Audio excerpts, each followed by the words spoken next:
Hello everyone, very good morning to all of you. जल्दी से आ जाएंगे, 1 मिनट वेट कर लेते हैं फिर स्टार्ट करते हैं। Hello everyone, very good morning to all of you.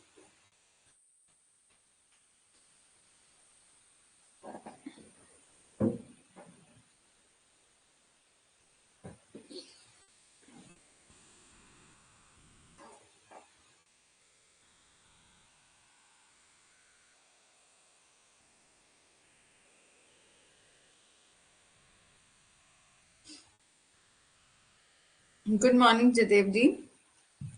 चलो आगे बढ़ने से पहले मैं आपको बता देना चाहती हूँ कि अभी यहाँ तक आप हमारे व्हाट्सएप ग्रुप, टेलीग्राम ग्रुप, इनमें से आप कहीं भी ज्वाइन नहीं हुए हैं तो हो जाएंगे।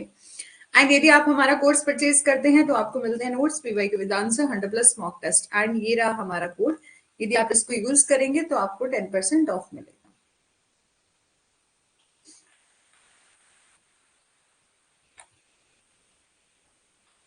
चलो, और जयदेव जी सब कुछ समझ आ रहा है?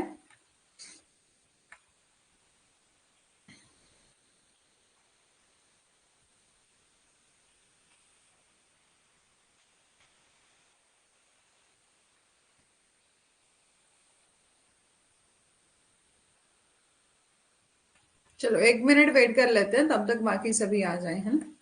उसके बाद स्टार्ट करते हैं।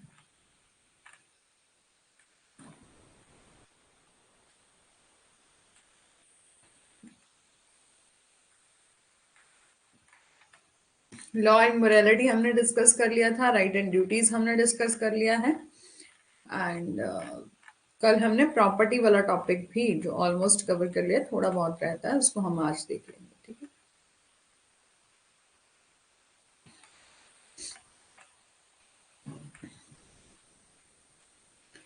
ठीक है, फिर हमने काइंड ऑफ प्रॉपर्टी।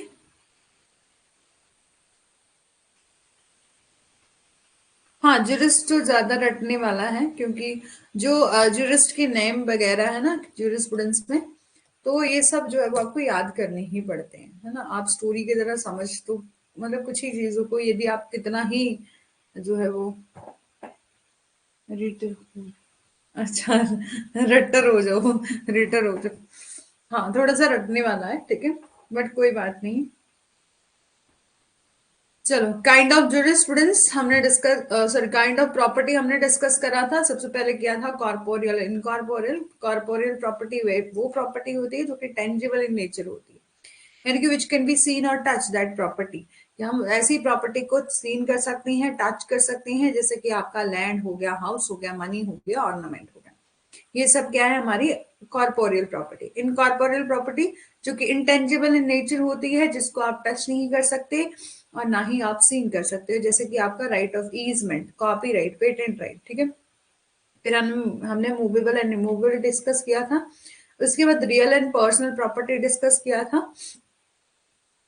फिर हमने राइट इन रीप्रोप्रिया डिस्कस किया था। रीप्रोप्रिया मतलब जब आपको अपनी प्रॉपर्टी पर, यानी कि जब आपको अपनी प्रॉपर्टी पर जो है वो राइट मिलता है, ठीक है? राइट इन री एलिनिया, जब आपको ऐसे दूसरे पर्सन की प्रॉपर्टी पर जो है राइट मिलता है, ठीक है, यूज करने का, तब आपको ये राइट मिला होता है, राइट इन री एलिनिया, ठीक है? एलिनिया मतलब अनदर पर्सन की प्रॉपर्टी पर जब आपको राइट मिलता है। तो इसके हमने 3 काइंड देखे थे। सबसे पहले लीज देखा था कि लीज से भी जो है किसी दूसरे की प्रॉपर्टी पर आपको राइट मिल सकता है। सर्विट्यूट एंड सिक्योरिटी हमने डिस्कस किया था। फिर हमने डिस्कस किया था Gurudutt Sharma versus state of Bihar. इस केस में सुप्रीम कोर्ट ने कहा है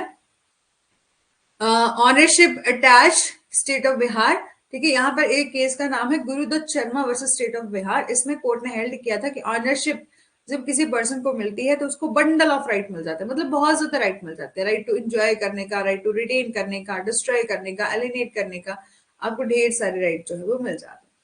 फिर आप कौन कौन से ऐसे तरीके हैं, कौन कौन से ऐसे मोड है जिससे प्रॉपर्टी एक्वायर की जा सकती है? तो सबसे पहले पोजेशन लेकर।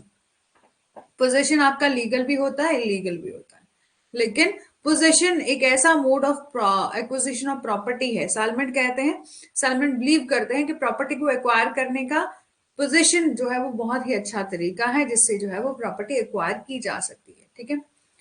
और प्रिस्क्रिप्शन कि आप बहुत टाइम तक आपने किसी प्रॉपर्टी को जो है वो अपने कंट्रोल में रखा और बाद में आप राइट टाइटल क्लेम करने के लिए चले गए। Prescription is one of the other mode of acquiring property. साल में डिफाइन करते हैं prescription as a effect of the lapse of time in creating और डिस्ट्रॉइंग राइट।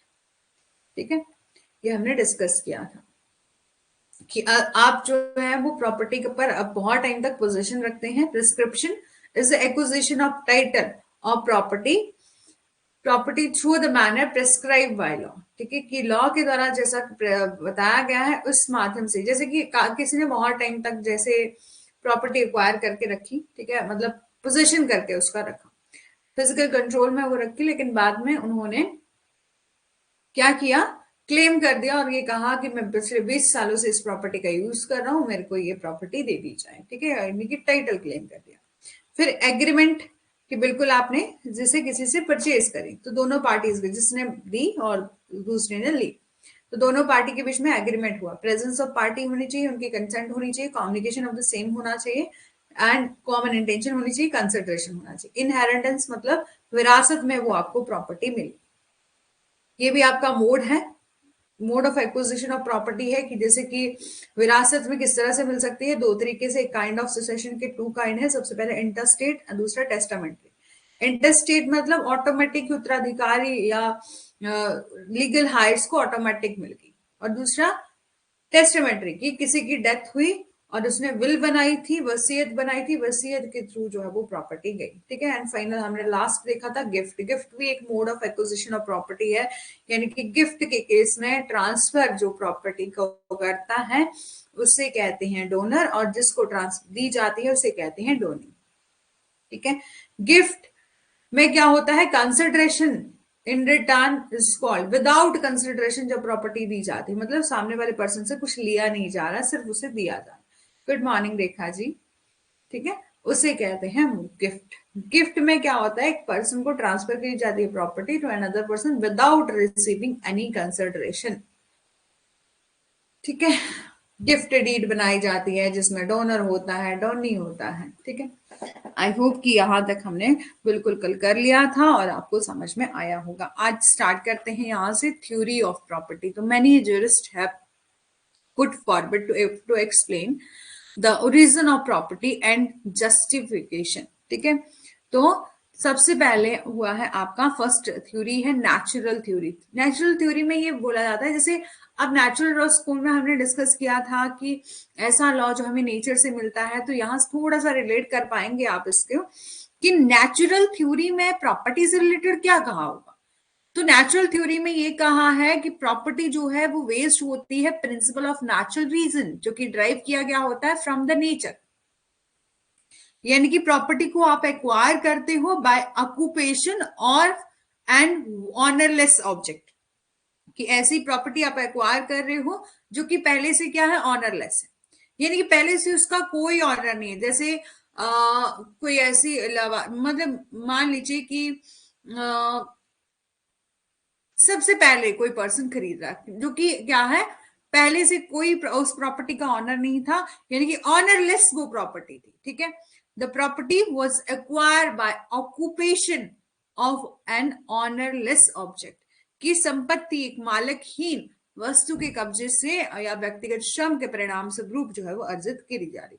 और रिजल्ट क्या है, यानी कि एक तो पहले क्या थी, इस natural law theory, natural theory में क्या बोला जाता है प्रॉपर्टी के बारे में, एक ऐसी प्रॉपर्टी जो कि पहले ऑनरलेस थी। ऑनरलेस थी, एक व्यक्ति ने उसको इंडिविजुअल लेबर से, यानी कि बहुत ही ज्यादा व्यक्तिगत श्रम से उसको कमाया। ठीक है, और उसको वो मालिक बना। और अकॉर्डिंग टू ग्रोटिस कहते हैं ऑल थिंग जो कि ओरिजिनली वर विदाउट ऑनर, कि जो कुछ भी है आपके सराउंडिंग में जो कि विदाउट ऑनर है, और आप उसको बड़ी मेहनत से कमाते हो और खुद एक्वायर कर लेते हो, कैप्चर कर लेते हो उस प्रॉपर्टी को, तो आप क्या बन जाते हो, ऑनर बन जाते हो। ठीक है, नेचुरल थ्योरी में ये बोला गया। अब अकॉर्डिंग टू पेंड्रॉफ क्या कहते हैं इसके बारे में, original thing, originally thing belong to people as whole, कि मूल रूप से चीजें जो है वो समग्र रूप से लोगों की थी, और व्यक्तिगत स्वामित्व की कोई अवधारणा जो है वो नहीं थी। There was no concept of individual ownership. It was with the time and evaluation of mankind that the need of ownership and possession across, कि यह मानव जाति के समय और विकास के साथ की स्वामित्व और कब्जे की आवश्यकता उत्पन्न हुई है। यानी कि पहले आपका, कल भी मैंने बताया था आपको, इंडिविजुअल लेबर का कोई कंसेप्ट था ही नहीं, ठीक है। यानी कि पहले वाले लोग जो थे वो सिर्फ पहले पोजीशन, सबसे पहले पोजीशन किया था उन्होंने, फिर धीरे धीरे जो पोजीशन करना स्टार्ट कर दिया तो ये देखा गया कि काफी ज्यादा लोग अपने हिसाब से पोजीशन किए जा रहे हैं, तो फिर ऑनरशिप का कंसेप्ट जो है वो आ गया। और इंडिविजुअल ऑनरशिप का कंसेप्ट तो बहुत बाद में आया है, पहले ज्वाइंट ऑनरशिप का आया, फिर इंडिविजुअल का आया, ठीक है। And theory of occupancy thus become the ground of foundation of all property. अब मेटाफिजिकल थ्योरी के अकॉर्डिंग क्या कहा जाता है, इस थ्योरी के प्रोपाउंडर कौन है, कांट एंड हेगल है, ठीक है। मेटाफिजिकल थ्योरी के प्रोपाउंडर कौन है, कांट एंड हेगल है। Particular thing rightfully belong to owner, ठीक है, कि एक विशेष चीज मालिक से संबंधित होती है और वो इतनी ज्यादा जुड़ी होती है जो कि यदि उस मतलब एक आपने कुछ भी, जैसे आपके पास गाड़ी है, आप उससे इस तरह से अटैच होंगे कि कोई पर्सन विदाउट आपकी परमिशन उस प्रॉपर्टी को छुए भी या इंजरी करने की कोशिश करे तो आप खुद उतारू हो जाते हो कि मैं उस पर्सन को चोट पहुंचा दूंगा। कि जब इसके साथ इतना जुड़ा होता है वो मालिक, जो कोई भी उसकी सहमति के बिना इसका उपयोग करता है तो उसको इंजरी पहुंचाने की वो कोशिश करता है, ठीक है। आई होप कि आपको समझ आया होगा। मेटाफिजिकल थ्योरी में आध्यात्मिक सिद्धांत के बारे में क्या कहा है, इसके प्रोपोनेंट कौन है, कांट एंड हेगल है। पार्टिकुलरली ये बोला कि जो थिंग राइटफुली बिलोंग करती है टू द ऑनर के साथ, और ऑनर इस तरह से कनेक्ट होता है कि यदि विदाउट ऑनर की परमिशन से कोई पर्सन उस प्रॉपर्टी को यूज भी करे तो ऑनर क्या करता है, उसको इंजरी पहुंचाता है। But get the better justification on the law of property, we must go beyond the case of possession. ये बोला कि लेकिन यदि हम संपत्ति के कानून पर बेहतर औचित्य प्राप्त करने के लिए हमें कब्जे के मामले से परे जाना पड़ेगा। यानी कि यदि हम और भी ज्यादा प्रॉपर्टी का कंसेप्ट अच्छे से पढ़ना चाहते हैं तो पोजेशन से टॉपिक से ज्यादा मतलब बियॉन्ड जाना पड़ेगा। There is an actual physical relation, जहां वस्तु के साथ क्या वास्तविक शारीरिक संबंध है, यानी कि एक्चुअल फिजिकल रिलेशन है उस ऑब्जेक्ट के साथ। Interference is aggression upon personality, और इंटरफेरेंस की जाए, हस्तक्षेप किया जाए तो व्यक्तित्व पर क्या होगी, अकारात्मकता होगी। यानी कि कोई पर्सन इस तरह से अग्रेशन हो, गुस्से में आ जाता है यदि मेरे उस प्रॉपर्टी के साथ क्या किया जाए, किसी भी तरह का इंटरफेरेंस किया जाए। सिंपल वर्ड में हम बात करें तो property the object on which a person has liberty और टू डायरेक्ट हिज विल, कि सरल शब्दों में कहें तो उस वस्तु को गुणित करता है। यानी कि प्रॉपर्टी जो है वो एक ऐसा ऑब्जेक्ट है जिस पर हमें किसी व्यक्ति को अपनी इच्छा निर्देशित करने की स्वतंत्रता, मतलब हमारी प्रॉपर्टी है, हम यदि ऑनर हैं तो हमें बिल्कुल अच्छे से ये लिबर्टी है कि हम उसको किसी भी तरह से यूज कर सकते हैं। टॉट में आपने केस देखा होगा, एक एग्जांपल, तो वहां पर बोला जाता है कि एक पर्सन, देखो हुआ क्या था कि एक पर्सन ने यहाँ पर नेचुरल रिजर्वायर बनाया था और यहाँ का पानी जो है वो इस दूसरे पर्सन के स्प्रिंग को जाता था। देन कोर्ट ने हेल्ड किया कि ये जो पर्सन है, ठीक है, ये जो पर्सन है डिफेंडेंट, ये ऑनर है तो वो अपने हिसाब से किसी भी तरह से उसको डायरेक्ट मतलब पानी के फ्लो को डाइवर्ट कर सकता है क्योंकि वो ऑनर है।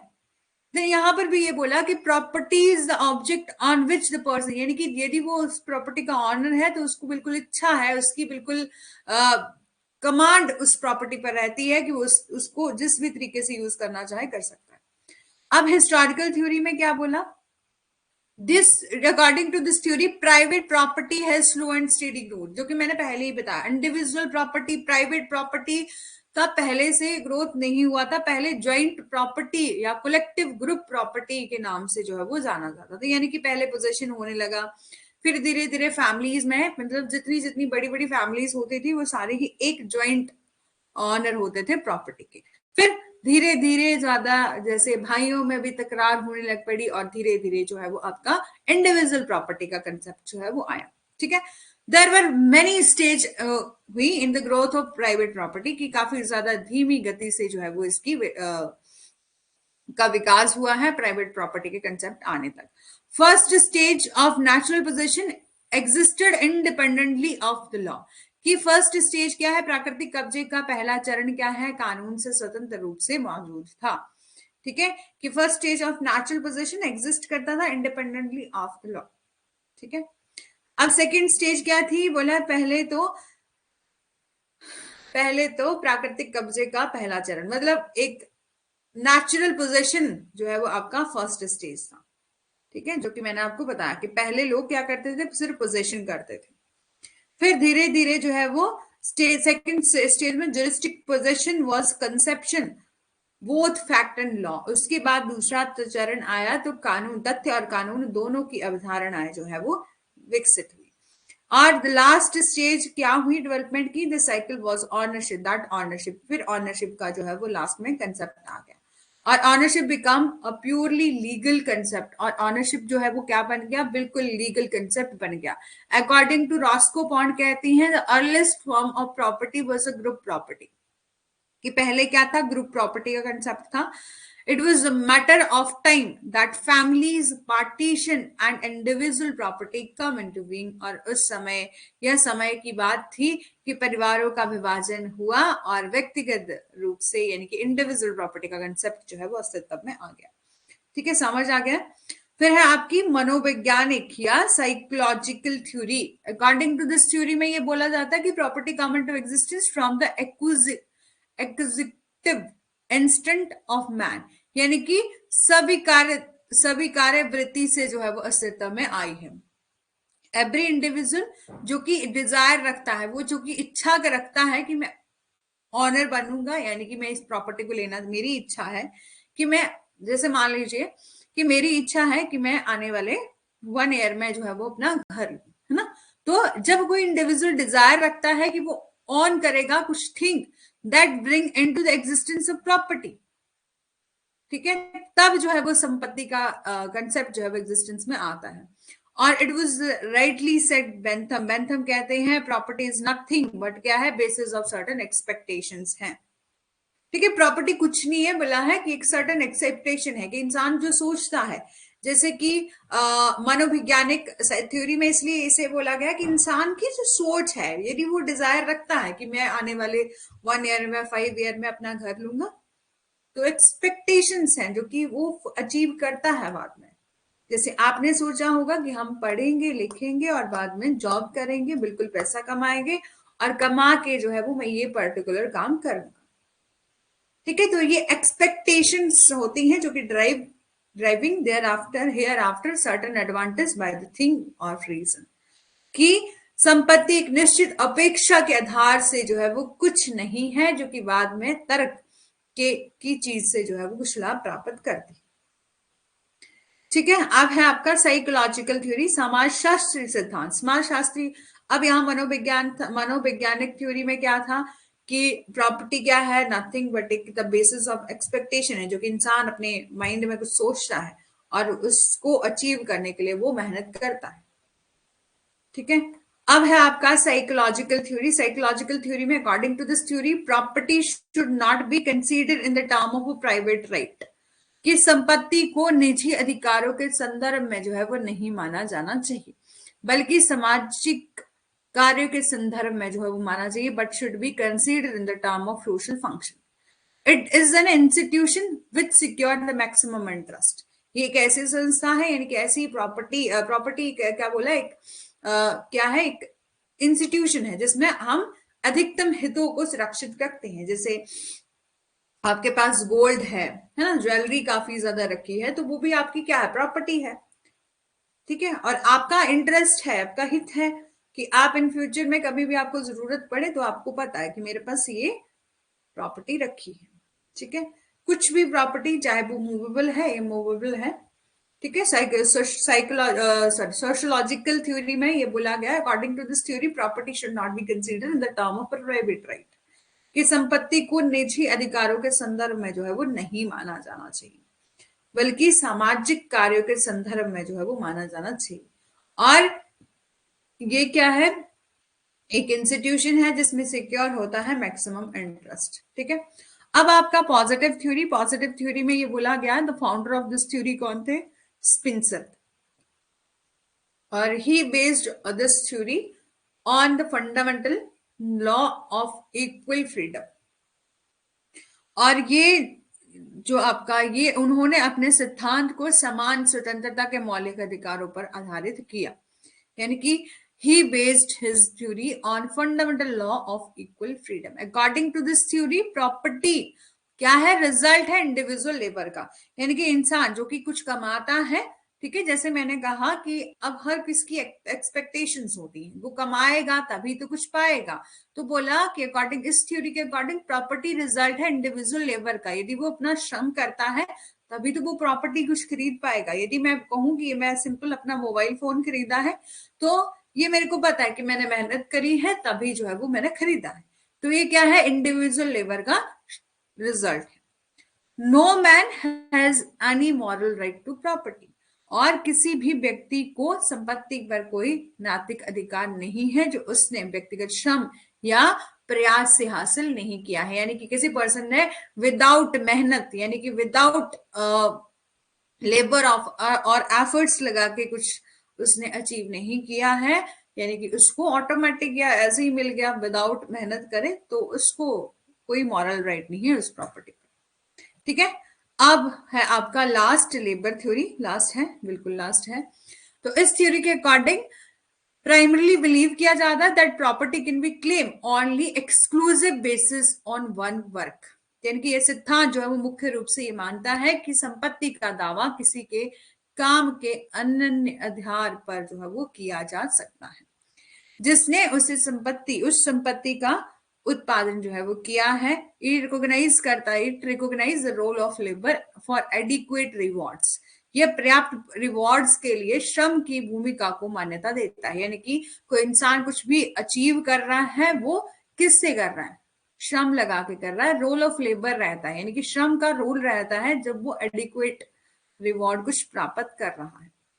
व्हेन अ पर्सन एक्वायर करता है प्रॉपर्टी तो वो इंटाइटल है, यानी कि जब उसने एक्वायर कर ली है प्रॉपर्टी तो वो बिल्कुल इंटाइटल है एक्सक्लूसिवली, यानी कि बिल्कुल उसका विशेष रूप से अपनी प्रॉपर्टी को अपने पास रखने का वो हकदार है। यहां तक बताना कहीं किसी को डाउट है? रेखा जी और जतेव जी तो बताइए। ठीक है, यदि आप चाहते हैं कि किसी भी थ्योरी को दोबारा से एक्सप्लेन किया जाए तो दोबारा से कर दिया जाएगा। ठीक है, चलो एक बार बता देती हूँ। थ्योरी ऑफ प्रॉपर्टी में हमने सबसे पहले देखा नेचुरल थ्योरी। नेचुरल थ्योरी में ये बोला जाता है कि प्रॉपर्टी ऐसी प्रॉपर्टी जो कि बेस्ड है प्रिंसिपल ऑफ नेचुरल रीजन पर, जो कि ड्राइव हुआ है from the nature of thing, यानी कि प्रॉपर्टी जो एक्वायर करी है वो ऑक्यूपेशन या हमने ऑक्यूपेशन से अपने व्यवसाय से जो है वो एक्वायर करी। जो ऐसी प्रॉपर्टी जो कि पहले क्या थी? ऑनरलेस थी, पहले उसका कोई ऑनर नहीं था, आपने ओरिजिनली उसको ग्रोटस कहते हैं ऑल थिंग जो कि ओरिजिनली वर विदाउट ऑनर थी, और हाउस एवर आप एक्वायर करते हो और आप क्या बन जाते हो? ऑनर बन जाते हो। ठीक है, ये हमने इसमें देखा। फिर मेटाफिजिकल थ्योरी में ये बोला जाता है कि राइटफुली कि इंसान यानी कि ऑनर जो है वो अपनी प्रॉपर्टी से इस तरह से जुड़ा होता है, इस तरह से कनेक्ट होता है कि विदाउट उसकी परमिशन यदि कोई पर्सन उस प्रॉपर्टी को लेना भी चाहे, उपयोग भी करना चाहे, तो वो उसको इंजरी पहुंचा देता है। मेटाफिजिकल थ्योरी में ये बोला, और बोला कि ऑनर होने के नाते यदि आप ऑनर बन जाते हो तो उस प्रॉपर्टी को, प्रॉपर्टी एक ऐसा ऑब्जेक्ट है जिसको ऑनर जो है वो अपनी हिसाब से, उसको लिबर्टी है कि वो अपने हिसाब से डायरेक्ट कर सकता है, अपनी इच्छा के अनुसार उस प्रॉपर्टी का यूज कर सकता है। हिस्टोरिकल थ्योरी में ये बोला कि पहले आपका इंडिविजुअल प्रॉपर्टी का या प्राइवेट प्रॉपर्टी का कोई कंसेप्ट था नहीं, ये बहुत ही ज्यादा धीरे धीरे जो है वो ग्रोथ हुआ है। सबसे पहले कलेक्टिव और ज्वाइंट प्रॉपर्टी का कंसेप्ट था, और देयर वर मेनी स्टेजेस हैं ग्रोथ ऑफ प्राइवेट प्रॉपर्टी की। तो फर्स्ट स्टेज क्या थी? सबसे पहले पोजेशन लोगों ने करना स्टार्ट किया था, उसके बाद जो है वो लॉ एंड फैक्ट दोनों का कंसेप्शन जो है वो यहाँ पर जुरिस्टिक पोजिशन जो आपकी सेकेंड स्टेज है, जुरिस्टिक पोजिशन, इसमें तथ्य और कानून दोनों की अवधारणाएं थी। और लास्ट में क्या बन गया? इंसान ऑनर बन गया, उस प्रॉपर्टी का ऑनर बन गया। और ऑनरशिप एक बहुत ही प्योरली लीगल कंसेप्ट है, और अकॉर्डिंग टू रॉस्को पॉन्ड कहते हैं कि earliest form of property was a group property. ठीक है, कि पहला कैसा सिस्टम था, वहां पर ग्रुप प्रॉपर्टी होती थी, और उसके बाद जो ग्रुप प्रॉपर्टी जैसे फैमिली की एक ज्वाइंट प्रॉपर्टी होगी, ग्रुप प्रॉपर्टी होगी, फिर फैमिली में डिवाइडेशन होना स्टार्ट हो गया, तो पार्टीशन होना स्टार्ट हो गया, तो इंडिविजुअल प्रॉपर्टी का कंसेप्ट जो है वो आ गया। साइकोलॉजिकल थ्योरी में ये बोला जाता है, according to this theory property come to existence from the acquisitive interest of man. ठीक है, कि यहां पर बोला कि एवरी इंडिविजुअल जो भी डिजायर रखता है, मतलब मनोविज्ञान, मन के आधार पर, ठीक है, इतना समझ लेना कि इंसान जो है वो अपनी डिजायर रखता है कि मुझे कुछ इसे मैंने खर्च करना है और मेरे को क्या, मतलब मैं कमाऊंगा, फिर मैं क्या करूंगा, उस प्रॉपर्टी को खरीदूंगा। ठीक है, और बेंथम ने कहा प्रॉपर्टी कुछ भी नहीं है बल्कि एक सर्टेन एक्सपेक्टेशन है जो कि इंसान रखता है। ठीक है, और advantage by thing of reason. इसके अलावा साइकोलॉजिकल थ्योरी में ये बोला जाता है, according to this theory property should not be considered in the term of private right. ठीक है, ये आपका सोशल फंक्शन है और एक इंस्टीट्यूशन है जिसमें सिक्योर होता है मैक्सिमम इंटरेस्ट। ठीक है, पॉजिटिव थ्योरी में ये बोला कि फंडामेंटल, इस थ्योरी में जो प्रॉपर्टी, इस थ्योरी ऑफ प्रॉपर्टी जो कि बेस्ड है किस पर, fundamental law of equal freedom पर। According to this theory property क्या है, रिजल्ट है इंडिविजुअल लेबर का। इंसान जो है बहुत ही मेहनत से कमाता है और वो अर्न करता है, उस प्रॉपर्टी को खरीदता है, तो वो क्या है, रिजल्ट है इंडिविजुअल लेबर का प्रॉपर्टी। और नो मैन, जो इस कोई भी पर्सन है, ठीक है, जिसने खुद से कमाया नहीं है, खुद से कुछ एफर्ट्स नहीं करा, तो वो इंटाइटल नहीं है प्रॉपर्टी अपने पास रखने का, या उस पर उसको मॉरल राइट नहीं है उस प्रॉपर्टी पर। ठीक है, लेबर थ्योरी में वही रोल रहता है लेबर का, फॉर द एडिक्वेट रिवॉर्ड्स। ठीक है, और जब इसे अभी जल्दी से बताना। ठीक है, रेखा जी क्लियर है मैम? ठीक है, और जतेव जी आपको भी क्लियर है? फिर हम स्टार्ट करने जा रहे हैं ऑनरशिप। ठीक है, प्रॉपर्टी का कंसेप्ट समझ लिया। ठीक है, तो प्रॉपर्टी के लिए हम अब डिस्कस करेंगे ऑनरशिप। ठीक है, कि ऑनरशिप का क्या कंसेप्ट है हमारे जूरिस्प्रूडेंस में। तो ownership strike the imagination with a picture of a property, कि यहां पर बोला कि स्वामित्व शब्द जो है वो कल्पना को संपत्ति या संपत्ति की तस्वीर के साथ जो है वो मारता है, जिसके बिना कोई स्वामित्व या कब्जा जो है वो नहीं हो सकता। ठीक है, अब यहां से समझना कि शुरुआती समय में जो कि मनुष्य थे वो खानाबदोश थे, यानी कि वो सिर्फ क्या करते थे, उनके पास क्या स्किल थी, कल्टीवेशन करने की। जैसे मैंने एग्जांपल दिया था कि बिल्कुल खेती बाड़ी पहले लोग करते थे और कल्टीवेशन के पर्पज से ही उस प्रॉपर्टी का यूज करते थे। ठीक है, तो when human were nomad and did not possess the skill of cultivation and civilization, the concept of ownership never across through the mind। ठीक है, कि पहले के लोगों में कोई कंसेप्ट का कंसेप्ट ऑफ ऑनरशिप का कोई कंसेप्ट जो है उनके माइंड में था ही नहीं। पहले लोग, जैसे कल भी मैंने आपको बताया था, पहले क्या करते थे, सिर्फ लोगों ने धीरे धीरे जो है वो खेती करना स्टार्ट किया था। ठीक है, और उस टाइम ऐसे ही देखो कितना हमारी प्रॉपर्टी है बिल्कुल पूरे इंडिया की या ऑल ओवर द वर्ल्ड की, वो मतलब उसमें इतनी ज्यादा डेवलपमेंट पहले थी नहीं, लोगों में इतनी अवेयरनेस थी नहीं।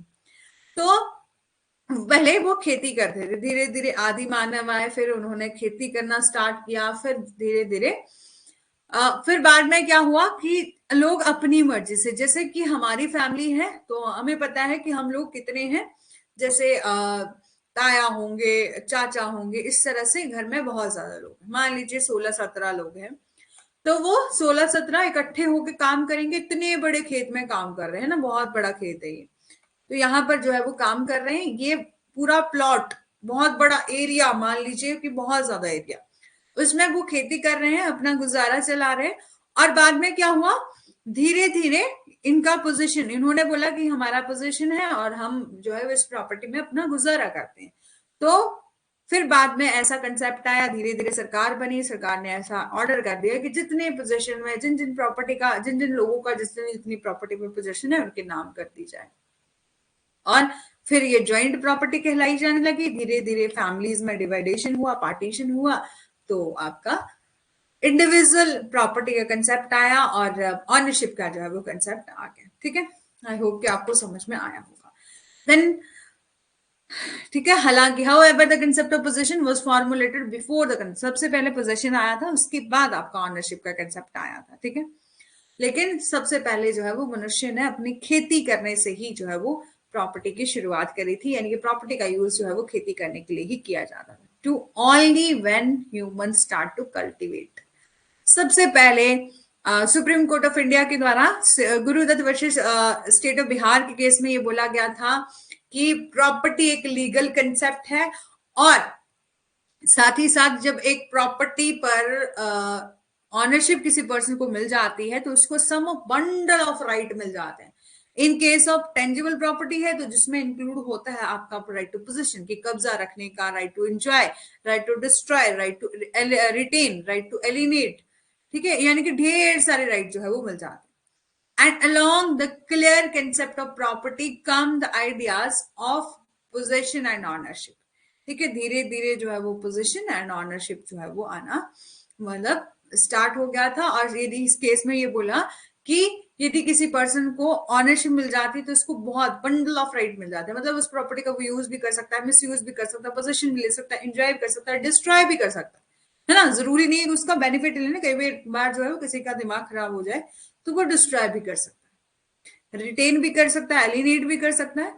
along the clear concept of property, idea of possession and ownership. ठीक है, अब ownership under jurisprudence, ownership mean एक जब आपको राइट मिल जाता है उस प्रॉपर्टी पर. ठीक है, right which available against everyone who is subject to law, conferring the right to put thing और right to use.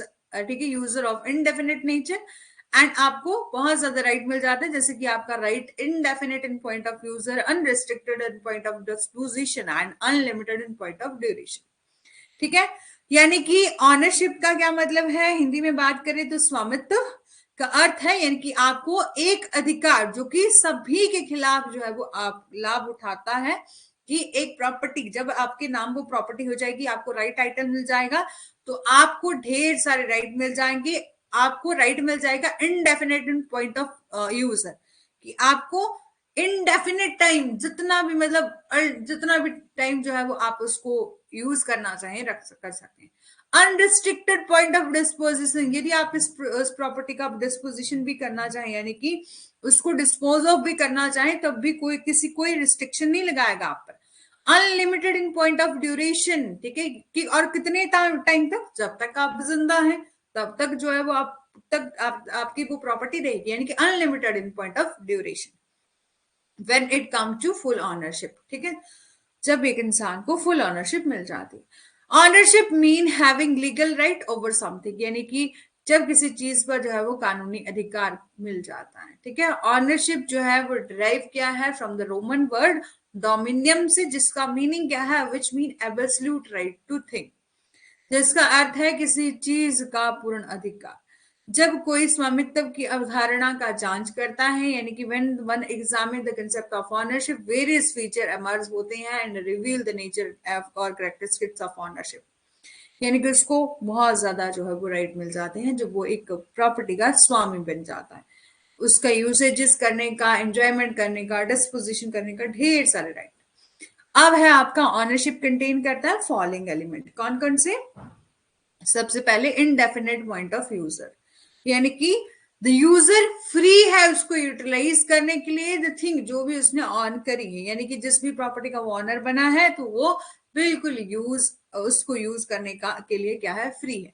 What ever way he want, कि जिस भी तरीके से वो उसको यूज करना चाहे वो कर सकता है. And under no obligation to do so, और कोई ऑब्लिगेशन नहीं है, कोई किसी तरह का कोई बाध्यकारी नहीं है कि यहाँ पर उस पर्सन को रोका जाएगा कि आप लोग यूज मत करो, या it is up to user to use it. ठीक है, कि इसका उपयोग करना जो है वो उपयोगकर्ता पर भी निर्भर करता है.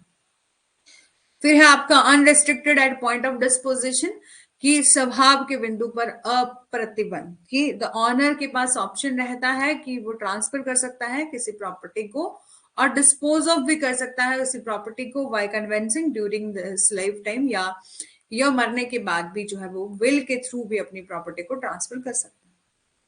ठीक है, यानी कि unrestricted at point of disposition, कि उस प्रॉपर्टी को डिस्पोज ऑफ भी वो करना चाहे तब भी कर सकता है. ऑनर के पास ऑप्शन है कि वो ट्रांसफर कर सकता है किसी प्रॉपर्टी को और डिस्पोज भी कर सकता है of property by conveyance during his lifetime और by will after his death. ठीक है, कि जीवन काल के दौरान तो वो अपनी प्रॉपर्टी का ट्रांसफर कर ही सकता है, इवन की डेथ के बाद भी वो विल यानी कि वसीयत बनाकर भी ट्रांसफर कर सकता है। फिर है आपका राइट टू पोजेस, की अधिकार रखने का, यानी कि कब्जा रखने का अधिकार। तो ऑनर के पास बिल्कुल राइट है राइट टू पोजेशन का। द थिंग ही वांट, जो भी वो चाहे, जिसका भी वो मालिक है, वो उसका पोजीशन अपने पास रख सकता है, रिगार्डलेस वेदर एक्चुअली हैज और नॉट। ठीक है, जो उसके पास है वास्तव में ही उसके पास है या नहीं है।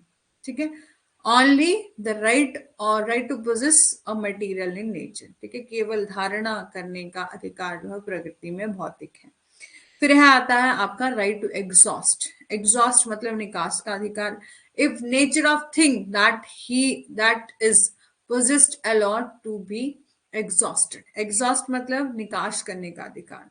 यदि किसी चीज या प्रकृति इससे समाप्त होने की अनुमति देती है तो मालिक को अपनी इच्छा से ऐसा करने का अधिकार है। रेजिडोरी करेक्टर यानी कि अपशिष्ट चरित्र, यानी कि ऑनर जो है वो लिंग्विस्ट कर सकता है a number of right in relation to the thing he own, कि अपने स्वामित्व वाली चीज के संबंध में कई अधिकारों को त्याग भी हो सकता है यदि वो त्यागना चाहे तो। This does not absolve him to the ownership, ठीक है, ऑफ हिज ऑनरशिप। फिर है आपका राइट टू डिस्ट्रॉय, यदि वो नष्ट भी करना चाहे, डिस्ट्रॉय भी करना चाहे, तो ऑनर के पास अथॉरिटी है कि वो डिस्ट्रॉय कर सकता है और एलिनेट कर सकता है प्रॉपर्टी को। अब यहां तक बताना कि ऑनरशिप का कंसेप्ट बिल्कुल समझ आ गया है, तो बताइए।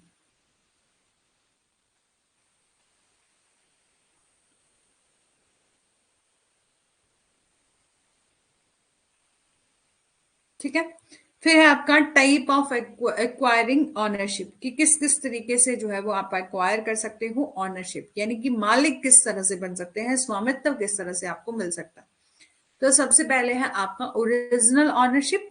ओरिजिनल वही कि पहले से किसी उस प्रॉपर्टी का कोई ऑनर नहीं था, ऑनरलेस प्रॉपर्टी थी, तो आपने उसको कमाया और खुद से एक्वायर करा।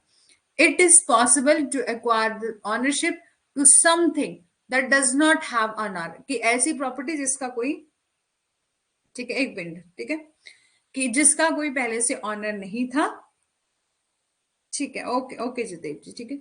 सच आइटम, ऐसी आइटम जो कि रेफर करता है to the rest no less the ownership can be acquire through the position. Ownership जो है वो पोजीशन के थ्रू जो है एक्वायर की जा सकती है, यानी कि ऐसी प्रॉपर्टी जिसका पहले से कोई मालिक नहीं है ना, कोई मालिक नहीं है, और किसी पर्सन ने उस पर कब्जा कर लिया और फिर बाद में क्लेम कर दिया कि मेरा राइट टाइटल यहाँ पर बनता है क्योंकि मैंने काफी टाइम से इसको यूज किया।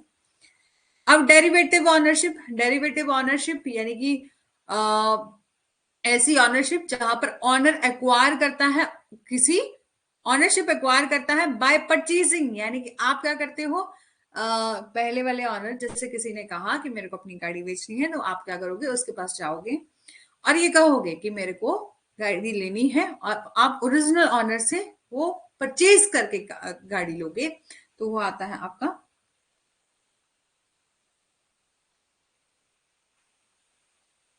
हाँ, ऑनरशिप मीन परमानेंट किसी का हो जाना, यानी कि परमानेंट, जैसे ये कार मैंने खरीद ली, मोबाइल फोन ले खरीद लिया, तो ये मेरा है, कोई इसको छीन नहीं सकता, है ना, क्योंकि मेरा राइट टाइटल है इस पर। ठीक है, यानी कि मेरे नाम का बिल बना है। ठीक है,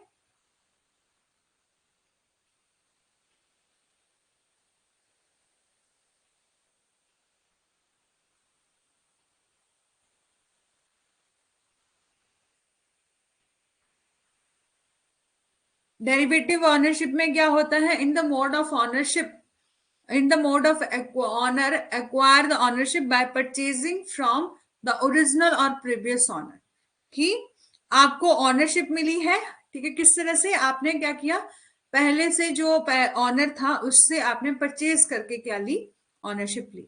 the acquisition of ownership is done strictly by lawful means. ठीक है, अब स्टार्टिंग से बताती हूँ आपको,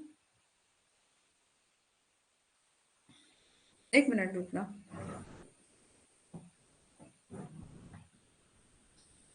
मेरे को भी इस ऑनरशिप से कुछ याद आ गया।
ठीक है, तो स्टार्ट करते हैं।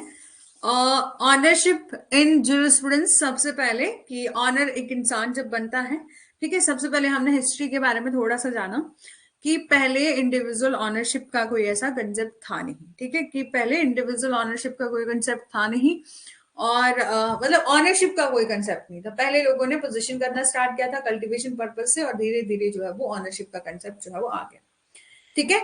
और फिर हमने डिस्कस किया ये केस सुप्रीम कोर्ट ने हेल्ड किया है Gurudutt Sharma versus state of Bihar के केस में, कि एक इंसान जब ऑनर बनता है उसको बंडल ऑफ राइट मिल जाता है, मतलब इसको ढेर सारे राइट मिलते हैं, right to position, right to enjoy, right to destroy, right to retain, right to alienate, ढेर सारे राइट मिल जाते हैं, ठीक है।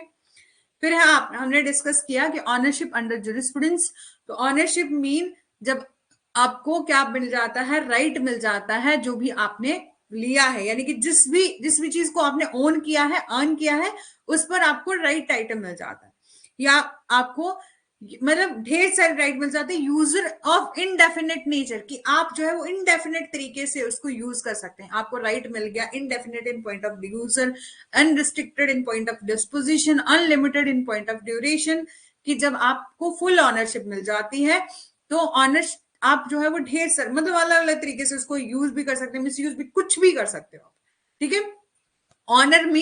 ऑनरशिप मीन ऑनर के पास राइट, लीगल राइट मिल जाता है ओवर समथिंग। ऑनरशिप डिराइव क्या है, वर्ड रोमन टर्म डोमिनियम से, विच मीन, जिसका मीनिंग क्या है, एब्सोल्यूट राइट टू थिंक, कि व्हेन वन पर्सन एग्जामिन करता है concept of ownership, various feature emerge होते हैं that reveal the nature of correct ownership, such as usages, enjoyment, disposition, ठीक है। सबसे पहले ownership contain the following element. सबसे पहले आपको, आप ऑनर बन जाते हो तो indefinite in point of user, यानी कि आपको indefinite in point of user, यानी कि यूजर जो है वो आपका फ्री है उसको यूटिलाइज करने के लिए द थिंग जो उसने ऑन करी है, in whatever way he want and under no obligation to do so, यानी कि वो इनडेफिनेट तरीके से, इनडेफिनेट जो है होकर आप उसका यूज कर सकते हैं। अनरिस्ट्रिक्टेड पॉइंट ऑफ डिस्पोजिशन, यदि वो डिस्पोज ऑफ भी करना चाहे, उस प्रॉपर्टी को खत्म भी करना चाहे, तब भी जो है वो कोई उसको रोकेगा नहीं, ठीक है।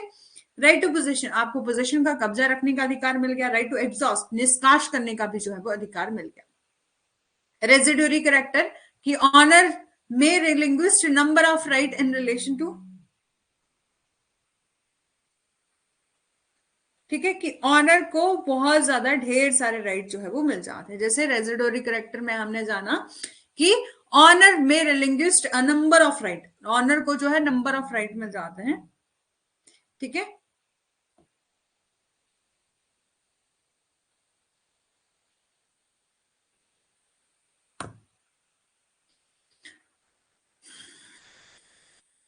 फिर अब गया कि राइट टू डिस्ट्रॉय, कि ऑनर को राइट मिल जाता है कि वो उस प्रॉपर्टी को डिस्ट्रॉय भी करना चाहे तो कर सकता है।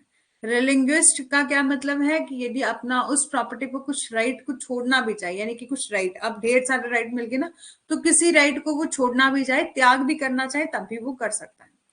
टाइप ऑफ एक्वायरिंग ऑनरशिप, तो सबसे पहले ओरिजिनल ऑनरशिप आता है, डेरिवेटिव। ओरिजिनल ऑनरशिप में है कि एक आपने क्या किया, उस प्रॉपर्टी को ओरिजिनल ऑनर से जो है वो ना लेकर ऐसी प्रॉपर्टी को लिया जो कि पहले ऑनरलेस थी, मतलब आपने स्टार्टिंग में कब्जा किया, पोजीशन किया, विदाउट ऑनर वो प्रॉपर्टी थी, आप उसके ओरिजिनल ऑनर बने, और आप क्या बन गए, ओरिजिनल ऑनर बन गए, और आपने उस प्रॉपर्टी को बाद में पोजीशन के थ्रू ले लिया, वो आपका ओरिजिनल ऑनरशिप में आता है। डेरिवेटिव ऑनरशिप में क्या है कि आप गए पहले वाले ऑनर के पास और आपने उससे परचेज किया, और उस प्रॉपर्टी को आपने ऑनर, आप उस प्रॉपर्टी के ऑनर बन गए, ठीक है। Through by purchasing from the original previous owner, ठीक है, आपने एक्वायर करी ownership, done strictly by lawful mean, lawful तरीके से आपने जो है वो ऑनरशिप ली, ठीक है। अब यहां तक बताना कंप्लीट समझ में आ गया। अब है आपका टाइप ऑफ ऑनरशिप, तो सबसे पहले कॉर्पोरियल, इनकॉर्पोरियल ऑनरशिप, ये आप ऐसी प्रॉपर्टी के ऑनर जो बनते हो जो कि कॉर्पोरियल है, इनकॉर्पोरियल प्रॉपर्टी है। कॉर्पोरियल वैसी property which can be seen और टच दैट प्रॉपर्टी, कि आप उस प्रॉपर्टी को टच कर सकते हो, सीन कर सकते हो, तो वो आपकी केस में आती है कॉर्पोरियल ऑनरशिप, उस प्रॉपर्टी की आपको मिली हुई है, ठीक है। इनकॉर्पोरियल ऑनरशिप की ऐसी प्रॉपर्टी जो कि इनकॉर्पोरियल नेचर है, जैसे कि जैसे कि आपके ट्रेडमार्क हो गए, राइट, कॉपीराइट हो गए, पेटेंट हो गए। जब प्रॉपर्टी, ऐसी प्रॉपर्टी पर आपको ऑनरशिप मिलती है जो कि इनकॉर्पोरियल नेचर है, इंटेंजिबल इन नेचर है, जिसको आप टच नहीं कर सकते, जिसको आप सीन नहीं कर सकते। इसके अलावा ट्रस्ट और बेनिफिशियल प्रॉपर्टी क्या होती है, ऑनरशिप क्या होती है कि ऐसी ऑनरशिप जो कि ट्रस्ट के माध्यम से दी जाए। बेनिफिशियल, जब एक पर्सन जो है वो खुद के बेनिफिट के लिए, बेनिफिशियरी एक ऐसा इंडिविजुअल होता है जो कि प्रॉफिट अर्न करता है उस प्रॉपर्टी से, खुद का प्रॉफिट अर्न करता है, तब हम कहते हैं कि ये क्या है, बेनिफिशियल ऑनरशिप, या उस प्रॉपर्टी पर उसको बेनिफिशियल ऑनरशिप जो है वो मिली हुई। ठीक है, और जतेव जी बताएंगे, समझ आ गया है?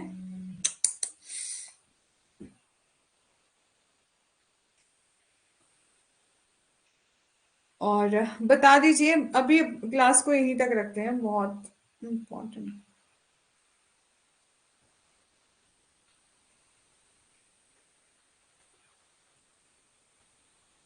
ओके मैम, क्या मैं पूछ रही हूँ, समझ आ रहा है या नहीं आ रहा है? ठीक है,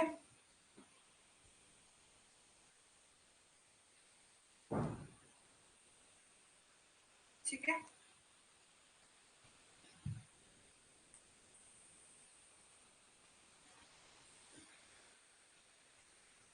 रेखा जी, आपको भी आ गया है कि आप किस किस तरह से प्रॉपर्टी एक्वायर कर सकते हो? पहले तो ओरिजिनल, दूसरा डेरिवेटिव ऑनरशिप। ओरिजिनल, पहले से उस प्रॉपर्टी का कोई ऑनर नहीं था और आपने ऑनरलेस प्रॉपर्टी को थ्रू द पोजीशन जो है वो एक्वायर करा। डेरिवेटिव ऑनरशिप में आता है कि आप किसी ओरिजिनल ऑनरशिप ऑनर के पास गए और आपने उसको परचेज किया, उस प्रॉपर्टी को परचेज किया, यानी कि किसी और पहले वाले ऑनर से अपने उसको खरीदा, वो होता है आपका डेरिवेटिव ऑनरशिप। फिर है आपकी टाइप ऑफ ऑनरशिप जो है वो किस तरह, कौन कौन से टाइप है, ये हम कल से स्टार्ट करेंगे। ठीक है, ये हम कल से करेंगे। ठीक है, थोड़ा थोड़ा बता देती हूँ। वेस्टेड और कंटीजेंट, वही कि आपको ऑनरशिप मिलती है विदाउट कोई कंडीशन, तो वो आपकी आ गई वेस्टेड। और कंटीजेंट ऑनरशिप में आता है विद कंडीशन के साथ, जब आपको प्रॉपर्टी दी जाती है तो वो आपकी कंटीजेंट ऑनरशिप में आती है। सोल ओनरशिप, ठीक है, सोल ओनरशिप में आता है जैसे कि मान लीजिए पार्टनर है, तीन पार्टनर है, तीनों ने मिलकर पार्टनरशिप फर्म की कोई प्रॉपर्टी खरीदी है, वो आपका आता है को ऑनर में, कि को ऑनर है वो इस प्रॉपर्टी की, यानी कि एक नहीं तीन ऑनर है। सोल ओनरशिप मतलब एक पर्सन, एक अकेला, जैसे मान लीजिए एक फादर है, उनका एक ही सन है, तो उस वही को ऑनर, सॉरी, सोल ऑनर वो उस प्रॉपर्टी का बनेगा। ठीक है, जैसे मान लीजिए एग्जांपल है, इस पर्सन ए नाम के व्यक्ति ने ये प्रॉपर्टी जो है वो परचेज करी, तो वो अकेला मालिक है, तो हम कहेंगे ये इस पर, उस प्रॉपर्टी पर उसको सोल ऑनरशिप जो है वो मिली हुई है।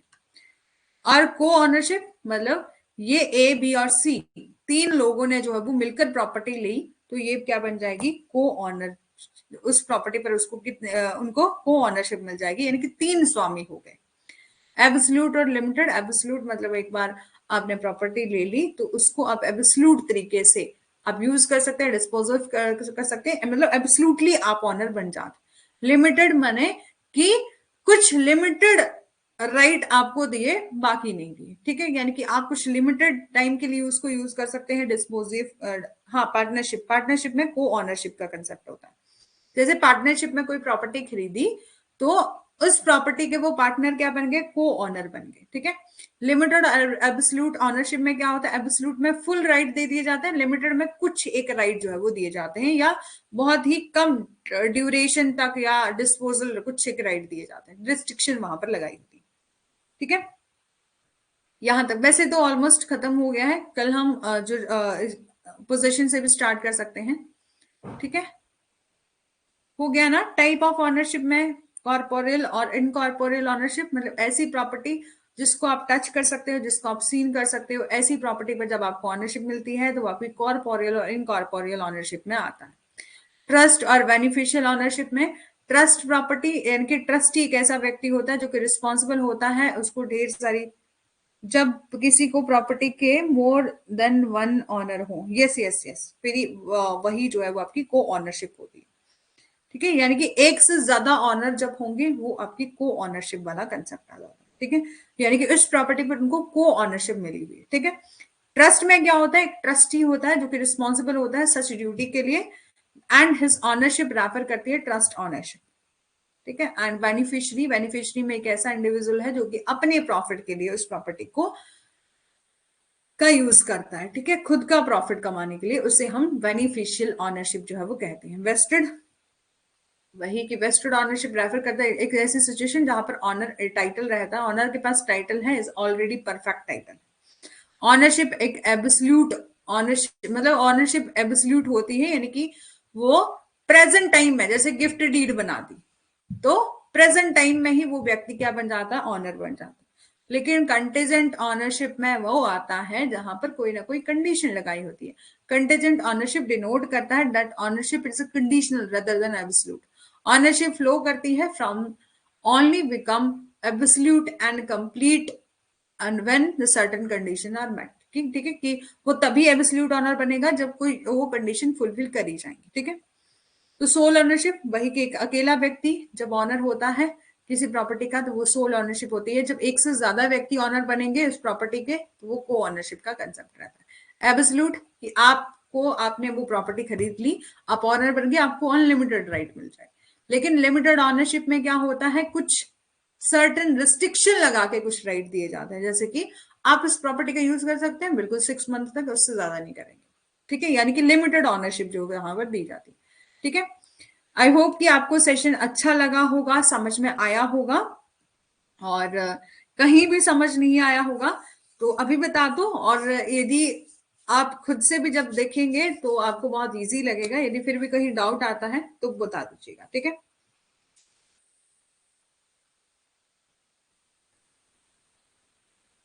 जल्दी से बताइए। पोजीशन का टॉपिक हम कल करेंगे। ठीक है, इसमें भी वही है कि आप एक्विजिशन किस तरह से की जाएगी, पोजीशन की किस तरह से एक्वायर कर सकते हो, फिर काइंड ऑफ पोजीशन है।